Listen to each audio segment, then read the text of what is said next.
Paper 2 विभाग B दाखला number 36 एक तंबू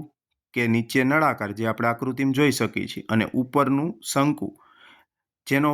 વ્યાસ 4.2 એટલે આપણે ખ્યાલ છે વ્યાસ હોય એટલે આપણે ત્રિજ્યા માટે શું કરવું પડે તો કે વ્યાસ ભાગ્યા 2 એટલે કે 4.2 ભાગ્યા 2 કરીએ એટલે આપણી ત્રિજ્યા આપણે જોઈ છીએ કેટલી આવે છે 2.1 મીટર તથા તેની ઊંચાઈ કોની તો કે નળાકારની વાત ચાલે નળાકારની ઊંચાઈ એટલે h કેટલી છે 8 મીટર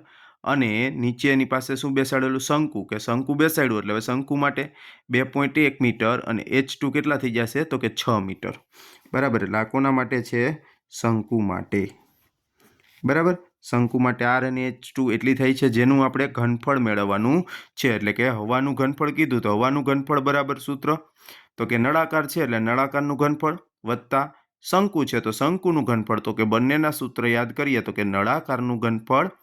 બરાબર પાઈ r² h પણ અહીં h કયો લેશું 1 વત્તા 1/3 પાઈ r² h પણ h કયો તો કે બીજું છે શંકુ એટલે h2 કિંમત ઉપરથી જોઈને મૂકીએ કે 22/7 જેમાં r1 કેટલા છે તો કે 21/10 ગુણ્યા 2 વખત છે એટલે 2 વખત વર્ગ છે એટલે 2 વખત લખીએ 21/10 ગુણ્યા h1 કેટલા 8 છેદ ઉડાડીએ 7 તેરી 21/3 જે વધ્યું નીચે લખી લીધું 22 ગુણ્યા 3 ગુણ્યા 21 ગુણ્યા 8/10 દાણ 100 એ રીતે આગળ જઈએ એટલે 1/3 3 સત્તા 21 આખે આખા અહીં ઉડી ગયા એટલે જોઈએ 7 તેરી 21 નો એ 3 ઉડ્યો છે 3 પાછો ઉડી ગયો એટલે વધ્યું શું 22 ગુણ્યા 21 ગુણ્યા 6 છેદમાં 10 દાણ 100 હવે આગળ વધીએ એટલે છેદ એમનેમ અંશનો ગુણાકાર કરીએ એટલે કે 22 ગુણ્યા 3 ગુણ્યા 21 ગુણ્યા 8 એટલે કેટલો આવ્યો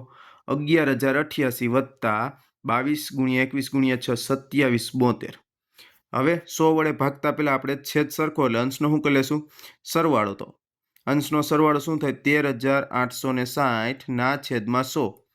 0 0 ઉડી જાય તો 1 10 છતાં વધે છે એટલે કે પોઈન્ટ મુકાઈ જશે 138.6 એક આંકડા આગળ મૂક્યો એટલે 138.6 મીટરના ઘન જેટલી આ પદાર્થની અંદર હવા સમાઈ શકે છે।